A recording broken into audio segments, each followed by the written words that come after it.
What if I told you that reality could glitch and swallow you whole into an endless maze of yellow nightmares? My name doesn't matter anymore. What matters is that 3 days ago, I was walking through an office building, and suddenly the floor felt wrong. One moment I was there, the next I was here. The Backrooms, 600 million square miles of stained carpet, flickering fluorescent lights, and that sound, that constant electrical hum that burrows into your skull like a living parasite. The first rule of survival here is simple: keep moving. The moment you stop, the moment you let the mono-yellow walls sink into your consciousness, you start losing pieces of yourself.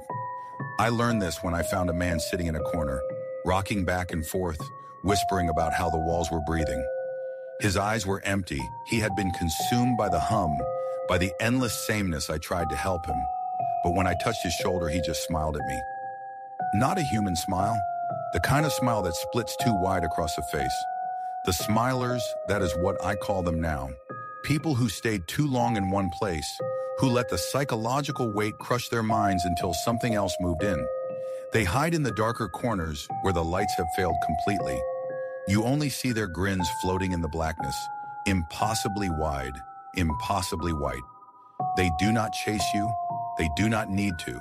They just smile and watch as you run, knowing that eventually you might become one of them. Water is scarce here. I have found it pooling in corners, where the ceiling leaks some unknown moisture.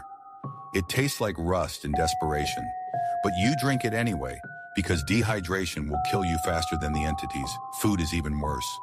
Sometimes you find vending machines, but they are always empty or filled with products that expired decades ago. I ate a granola bar yesterday that crumbled into dust in my mouth. My stomach has stopped growling. That worries me more than the hunger itself. Then there are the hounds. I heard them before I saw them. A wet breathing sound echoing through the corridors, followed by the clicking of claws on linoleum. They hunt in the areas where the wallpaper peels away, revealing concrete underneath skinless things that move on all fours with too many joints in their legs. I hid inside a supply closet while one passed by.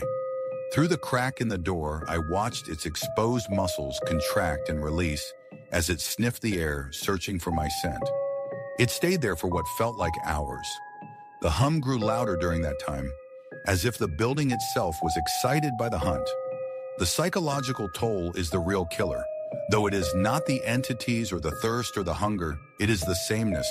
Every hallway looks identical. Every room is a copy of a copy of a copy. The fluorescent lights flicker in the exact same pattern. The carpet has the same water stains. After a while, you start questioning if you have been moving at all or just walking in circles. I carved marks into the walls with a pen I found, but when I came back to the same spot hours later, the marks were gone. Either I am losing my mind or this place rearranges itself when you are not looking. I can feel myself slipping. Sometimes I catch myself humming along with the electrical buzz. Sometimes I forget why I'm trying to find an exit. The yellow is becoming comfortable. Normal home that terrifies me more than anything else here, because I know what comes next. First you accept the hum, then you stop moving, then you sit down in a corner. Then you smile, but I am still fighting. I am still moving forward even though forward might not exist here. I am documenting this because if you ever feel reality shift beneath your feet, if you ever fall through into this nightmare, you need to know the rules. Keep moving. Never trust the smilers. Run from the hounds. And whatever you do, do not let the yellow become normal.